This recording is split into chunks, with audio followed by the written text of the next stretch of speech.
makin kental kita mendekatkan diri kepada Allah Subhanahu wa taala, makin kita paksakan, maka makin dekat Allah dengan kita. Misal contoh, antum praktekin, buat jadwal 1 bulan dari sekarang, atau 1 minggu dari sekarang, 1 bulan lah dari sekarang, coba antum buat sebuah catatan sederhana amal ibadah yang sudah antum kerjakan yang menurut antum paling sempurna, pribadi. Tidak usah lihatin ke orang lain, tulis misalnya sholat 5 waktu. Saya dari tanggal 1 Muharram ke akhir Muharram, saya akan mulai, atau misalnya 1 Oktober sampai akhir Oktober, saya mau coba sebulan nih. Lebih baik lagi kalau tolak ukurnya 40 hari. Karena Nabi SAW jadikan patokan, siapa yang sholat tidak ketinggalan takbiratul ihram pertama imam 40 hari, dijamin baginya selamat dari sifat kemunafikan. Baik, pegang hadis itu. 40 hari dari tanggal 1 Oktober sampai kita ambil misalnya 9 November, karena kan ada sampai tinggal 31 kan. Baik, sampai 9 November buat jadwal. Itu memang harus dipaksakan, paksa, nggak pakai cerita main-main, ini harus buat program dan antum harus mulai sendiri, paksain. Mau apapun godaannya, tidak ada ceritanya. Seperti antum kalau lagi lapar, orang mau bicara apapun antum tidak pusing, yang penting saya harus makan dulu karena laparnya berbahaya. Seperti itu butuhnya dengan ibadah. Antum lagi haus, orang mau ngomong sebentar, saya mau minum, haus. Begitu antum buat program ibadah sekarang. Lebih penting daripada makan dan minum sementara kita lapar dan haus nih. Buat jadwal, sholat 5 waktu. Saya harus on time. Jadwal, buat jadwal sholat, mulai, start. Subuh, duhur, asar, maghrib, isya, buat catengan. Besok lagi, terus paksain. Karena 40 hari jaminan selamat dari sifat munafik. Antum tidak akan pernah dusta seumur hidup, tidak akan pernah ingkari janji, tidak akan pernah khianati amanah, tidak akan pernah berbuat curang. Jaminan dari baginda Nabi SAW. Dan tidak mungkin Nabi salah, tidak mungkin Allah salah. Ada sahabat 2 orang, adik kakaknya sakit perut, datang ke Nabi SAW. Ya Rasulullah, adiknya bilang, kakak saya sakit perut. Kata Nabi SAW, minumkan madu, kasih madu. Adiknya kasih madu. Rupanya adiknya buru-buru, kakaknya masih kesakitan, kembali lagi ke masjid. Ya Rasulullah, kakak saya masih belum sembuh. Apa kata Nabi SAW? Minum lagi, cari obat lain? Tidak. Nabi ajarkan sebuah konsep dasar ini. Kata Nabi SAW, Allah pasti benar dan perut kakakmu yang bohong. Nggak mungkin Allah salah. Sabar, minum, yakin, pasti. Allah pasti benar, perut kakakmu yang bohong. Penanaman akidah yang luar biasa. Harus difahami nih. Buat jadwal. Saya belum pernah baca Quran sehari. Baik, sekarang baca. Lebih mudah bagaimana? Habis sholat, buat jadwal ini coba. Setiap habis sholat teman-teman, habis zikir, jangan berdiri. Hitung pakai stopwatch, 5-10 menit, tidak usah lebih. Antum buru-buru 5 menit saja. Buka Quran, baca. Pokoknya baca. Kalau antum bisa baca 2 lembar setiap habis sholat, 1 lembar, 2 lembar, sampai isya itu berarti bisa 10 lembar per hari. Atau kita ambil ayat lah. 10 ayat habis sholat. 1 hari antum punya 50 ayat.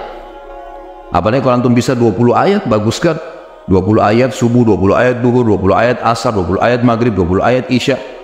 Kalau ada yang lewat, misal maghrib gini ada ta'lim, habis isya nanti saya double jadi 40 ayat, atau sebelum tidur. Pokoknya 1 hari target saya 100 ayat misal. 100 ayat sehari teman-teman, 6.000 lebih ayat Al-Quran. Itu bisa antum khatam cepat sekali, hanya baca. Harus paksain. Zikir pagi sore, jangan berdiri dari tempat antum habis sholat subuh kecuali sudah zikir subuh. Harus, apapun godaannya enggak, duduk dulu sebentar. Dan teman-teman, saya pernah praktekin zikir pagi, asal antum sudah rutin lakukan, maksimal 12 menit, maksimal udah 12 sampai ini kita baca zikirnya. Kalau ditambah dengan wirid yang lain seperti la ilaha illallah wahdahu la syarika lah, ini saya pernah baca 100 kali, saya praktekin ya, dengan tidak terlalu buru-buru, tidak juga terlalu pelan. La ilaha illallah wahdahu la syarika lah, lahul mulku wal hamdu wa huwa ala kulli syai'in qadir. La ilaha illallah wahdahu la syarika lah. Jangan berhenti mulut antum, sambung, nyambung.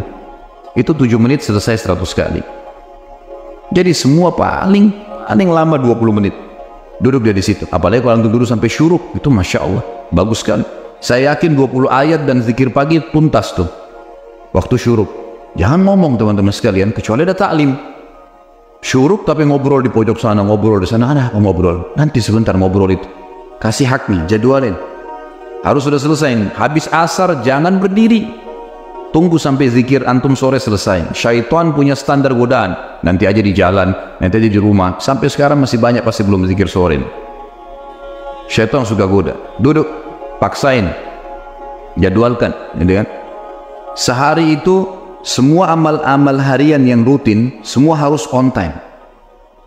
Antum jalanin seminggu lah, on time, fokus ini saja dulu. Kalau sudah minggu yang kedua, buat coba selain yang on time ini, buat plus-plus. Plus-plus itu kayak jenguk orang sakit, kayak menghafal satu hadis, setiap hari satu hadis, atau seminggu satu hadis. Buat plus misalnya jenguk bakti sama orang tua, walaupun cuma telepon, ada plus-plus dari jadwal rutin, jalankan seminggu. Coba begitu, atau kalau kebanyakan pindahin ke pekan ketiga, pekan keempat, dan ini harus dipaksain ya. Ini nanti teman-teman kalau sudah dipaksakan jadi terbiasa, kita jadi seperti roda, jadi seperti sebuah kebiasaan, tidak enak lagi kalau nggak dilakukan. Jadi kalau antum kerjaan sebulan atau 40 hari tadi, memang butuh paksa di sini. Insya Allah setelahnya nanti malah jadi nggak enak. Orang kalau biasa puasa Senin Kamis terus nggak puasa, nggak enak. Atau orang biasa sudah ke masjid, sholat on time, telat sedikit rasanya beban, gitu kan? Terus begitu. Dan kata kuncinya, kalau kita sibukkan diri dengan perbuatan amal soleh seperti yang teman-teman sekalian, pasti dosa atau akan tinggalkan secara otomatis. Nggak ada waktu buat dosa udah. Jadi nggak usah sisipkan energi khusus, tinggalkan zina, tinggalkan riba, nggak. Sibukkan diri dengan amal soleh yang antum akan tinggalkan nanti. Karena ini penting di sini. Sibukkan diri dengan amal soleh, maka dosa akan kita tinggalkan. Kalau ini terjadi, akan terjadi banyak karamah. Sebagian ulama menyusun ada beberapa tingkatan karamah itu. Yang pertama, yang umumnya datang kalau orang itu memaksakan diri dalam ibadah, mengerjakan yang wajib dan sunnah, meninggalkan yang haram dan makruh, maka dia akan sering melihat, dia akan sering merasakan firasatul mu'min. Yang kata dalam hadis Nabi SAW, kata Nabi SAW, firasatul mu'min benar.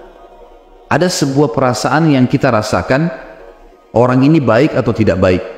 Jadi ini bisa dibedain ya dengan sesuatu kalau antum belum dekat sama Allah, itu berarti dari belum tentu benar, bisa dari syaitan, sangka buruk. Tapi kalau seseorang sudah paksain diri, sudah jadwal ibadah tadi, antum bisa merasa orang ini mau niat jahat atau ini orang yang mau baik sama kita. Tapi konsekuensi ini dulu nih. Kalau sudah terpenuhi ini baru. Kalau tidak, masih antum Senin Kamis masih jalan. Ada orang sholat 5 waktu ya, ikhwah banyak, tapi nggak pernah puasa Senin Kamis. Entah kenapa. Apa uzurnya nggak tahu. Mau tunggu mungkin mati, malaikat maut datang baru puasa, Allahu a'lam. Gak ada alasan sama sekali. Kerja, semua orang kerja. Semua panas semua. Ramadan kemarin sudah menghapus semua syubhatnya orang yang tidak puasa. Semua dihapus, panas ya, kerja ya. Sama semua. Sama. Sudah kita dilatih sama Allah SWT, dan wajar kalau orang menjadi lebih baik. Baca, gitu kan? Yang kedua, dia kalau terus memaksakan diri lagi, dia akan mendapatkan yang dikenal dengan ru'yah sadiqah. Ru'yah sadiqah ini sebagian ulama, tentu tidak semua, mengatakan diambil dari sabda Nabi SAW, mimpi yang benar dari seorang mukmin atau ru'yah sadiqah adalah cabang dari 40 cabang kemujizatan Nabi. Dalam hadis ini dikatakan tidak tertinggal lagi sesuatu yang benar menjelang hari kiamat kecuali mimpi yang benar dari orang mukmin. Misal antum mau pergi umroh atau mau pergi haji, mimpi lihat Ka'bah. Ada orang tua kita mau datang silaturahim, kita mimpi beliau datang, gitu kan? Banyak hal yang diperlihatkan oleh Allah SWT, mimpi. Dan mimpi itu berita gembira, membuat orang mukmin ini senang. Kata para ulama, kalau orang ini belum memaksakan diri ke target-target tadi, mengerjakan semua perintah wajib atau sunnah, meninggalkan semua larangan haram atau makruh, maka bisa saja mimpinya itu bercampur baur dengan hilm. Hilm ini lawannya ru'yah sadiqah. Ru'yah sadiqah mimpi yang benar dari Allah, sementara hilm dari syaitan. Jadi kalau antum masih mimpi, nggak tahu ini benar dari Allah atau bukan ya. Nah ini karena masih belum sampai pada itu. Tapi orang kalau sampai pada tingkat ini, sebagian ulama mengatakan seperti sabda Nabi SAW, memang orang mukmin akan mimpi ru'ya shadiqah itu. Orang mimpi ru'ya shadiqah. Ini yang kedua. Kemudian datang yang ketiga, yang setelahnya adalah hal-hal yang terjadi yang memang Allah Subhanahu wa Ta'ala sesuaikan dengan keadaan orang itu. Bisa saja lisannya menjadi petunjuk bagi orang.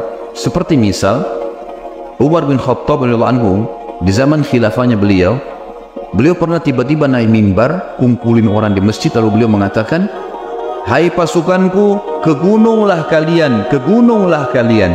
Bahasa begitu. Orang yang lagi di dalam masjid, apa ini? Amir Mukminin bicara apa ini? Ke gunung, udah ada pasukan di masjid, bukan pasukan ini. Orang belum mengerti pada saat itu. Lalu Umar bin Khattab turun dari mimbarnya. Orang juga nggak ada yang nanya.